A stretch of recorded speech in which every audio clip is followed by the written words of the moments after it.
Hey everyone, my name is Grace Vernon and I'm going to be talking to you about the missionary Gladys Aylward today. Gladys is actually one of my favorite missionaries. I read her biography in 6th grade and loved it, and so I'm really excited that I get to tell you a little more about her today. So Gladys was born in 1902 in London, or around London, to just a typical mid-class family. They were believers and tried to raise Gladys to be one, but she didn't really love it, didn't want anything to do with religion. Ended up dropping out of school when she was 14 years old because it wasn't her thing. She didn't like it and wasn't great at it either. She became a parlor maid, and in the evenings she was taking acting classes because her dream was to be a performer. So one night, instead of going to acting class, she wound up at a religious event, which was odd for her. She was in her mid-20s, and the Lord absolutely captivated her heart this evening at this event.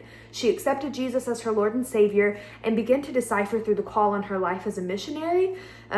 Immediately what she recognized in hearing part of this event was talking about the people of China, and she was immediately drawn to them, drawn to that idea, and was starting to tell other people, hey, I think that this is a place, this is a people group that really needs our help. They need to hear the gospel. They need to know Jesus like I now know Jesus. And everybody told her, Gladys, that's great. Everybody she talked to, Gladys, that's great, but I don't know what I want to do with that information.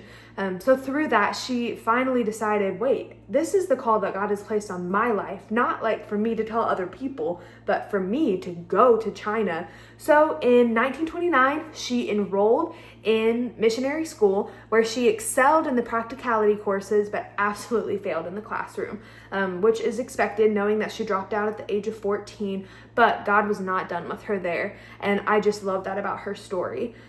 So she dropped out, became a parlor maid again for some people who were actually affiliated with missions in China, and just had this beautiful moment where she laid her Bible and laid a little jar that she was saving money in on her bed and was like, okay, Lord, I want to go to China.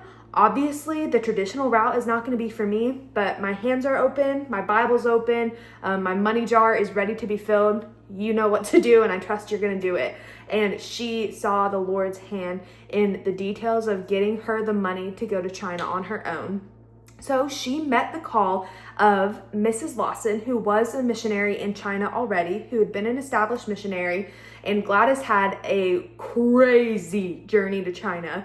She actually was traveling through a country that was in war and told her they wouldn't take her, but she insisted, and she ended up at the end of her trek having to get out of the train, walk for 24 hours through the freezing cold forest to get to Japan, where again, just through multiple different scenarios, she finally made it to China, where she assisted Mrs. Lawson in starting an inn called the Inn of Eight Happinesses, or Eighth Happinesses.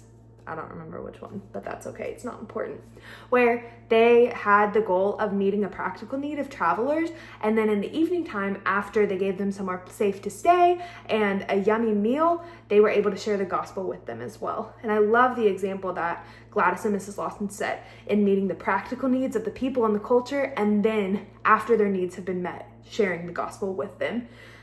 Soon after that, Gladys was asked by the Chinese government to be a foot binding inspector. They wanted foot binding to go away. And because of this role, she was eventually able to have a lot of influence in the government, being given permission to share the gospel with people. She worked very closely with orphans, very closely with widows, and really served the people well. She actually ended up becoming a Chinese citizen in 1936 and ended her life by continuing to care for orphans and widows in Taiwan after a war between the Chinese and the Japanese broke out, and she was no longer able to stay in China safely. My favorite thing in my thesis statement in my outline of Gladys is that Gladys Aylward's life is a testimony of the vessels with which the Lord chooses to spread the gospel. And to follow that up, the Lord does not care about gender, age, height. She was renowned for being short. Capabilities or knowledge. He simply wants our yes, which Gladys willingly gave, and the Lord used in incredible ways.